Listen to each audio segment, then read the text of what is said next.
Hello, today we are going to discuss about in Python how to give the input and what kind of functions we use to give the input and how to print an output and how many ways we can print an output.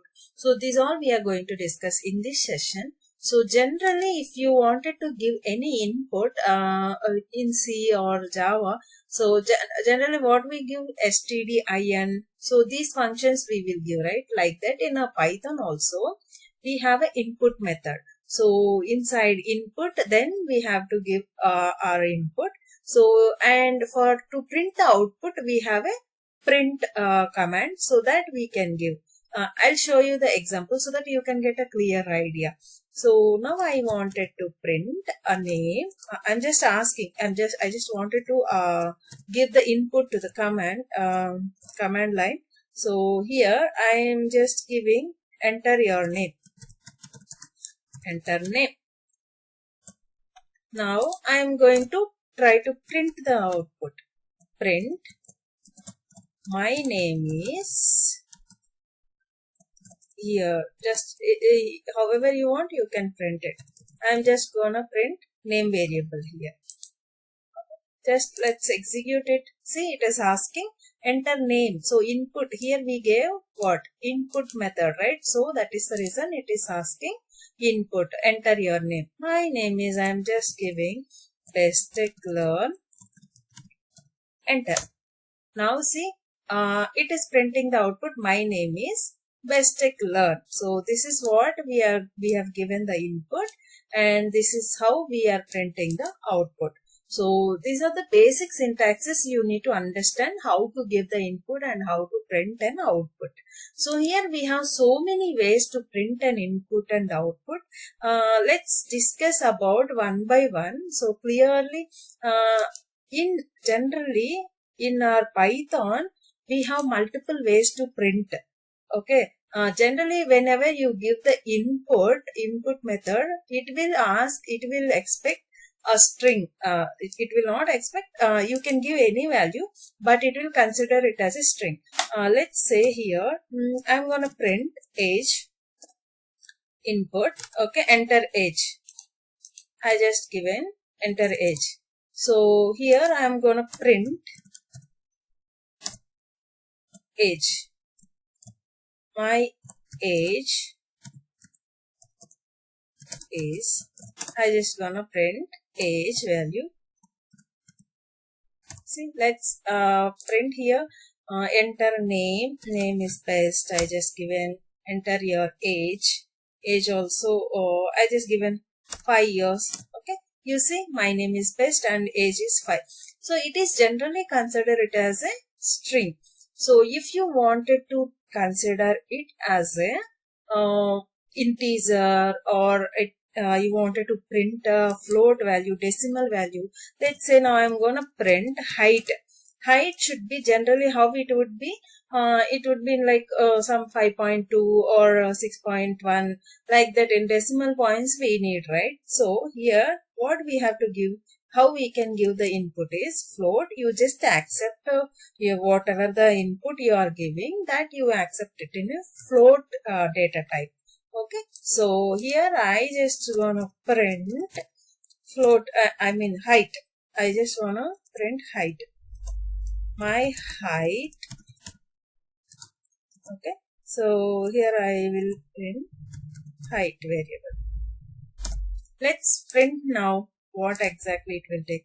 Enter my name, learn, and enter my age for 4. Okay, and then enter my height, something like 5.2, 5.4, like that you just give. See, it will consider 5.4. Or now this time we'll try to execute one more time. I'll try to give the only 5. So how it will consider, let's see. So something name and age and height I gave only 4. How output is printing? It is printing in a decimal values, float values, because here by default whenever we are using a input method, it will consider it as a string value. So if we wanted any external type of data type, then you have to give like this. Okay, so we have multiple types of inputs and outputs we can give. So I'll just show you how to give all those. You can see we have see age, these all we have printed, and if you see we have a in Python we have some f also there. Print f means it is generally is used for, if you see I'll show you, formatted output, printing formatted output using f strings.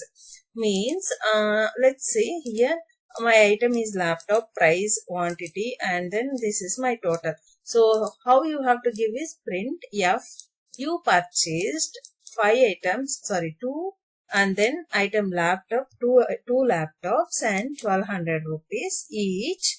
Total price is this much. So if you wanted to print any output in a formatted string letters, then you should give like printf. Yeah, in Java generally how do we print a printf? Outside itself we print and then we will give it, right? But here in a Python, so you just give print inside the parenthesis f means formatted output I am trying to give. So you consider inside this double quotations, if I put any variable inside the braces, that you consider it as a dynamic value. Okay, so then it will consider, after that it will print the value. Okay, so this is what one thing. And then if you wanted to format any method, anything like quantity, item, price, total, so automatically if you wanted to format, then we have a format method. Okay, so that also is there. So we have multiple ways and printing multiple items with a default space separator. If you wanted to print multiple values at a time in a single print, so you can give a space separator like this, and then you can print it. And also you have a separator argument to change the separator. Let's say here we have apple, banana, cherry. So we have a separator called SCPT like this. Let's try this once. I'll try to add this print apple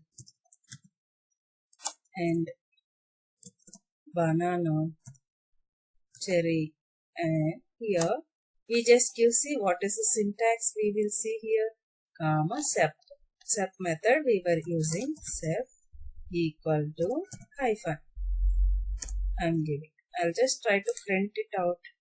So what exactly it will print, you just see so that you can understand clearly. See, in between these text, what is the separator? Hyphen should be the separator. If I wanted, then it would be like this. Okay, so you can give any kind of separator, any special symbol you can give it here. It will append in between the words. Okay, whatever the text you are giving. So this is how we have multiple types of input and output we can print it. So I hope you understood well about this print function and input function. So if you like this video, please do like and subscribe to my channel and follow the channel so that you will get more videos on a Python. Going forward, we'll discuss in depth on Python. Thank you so much.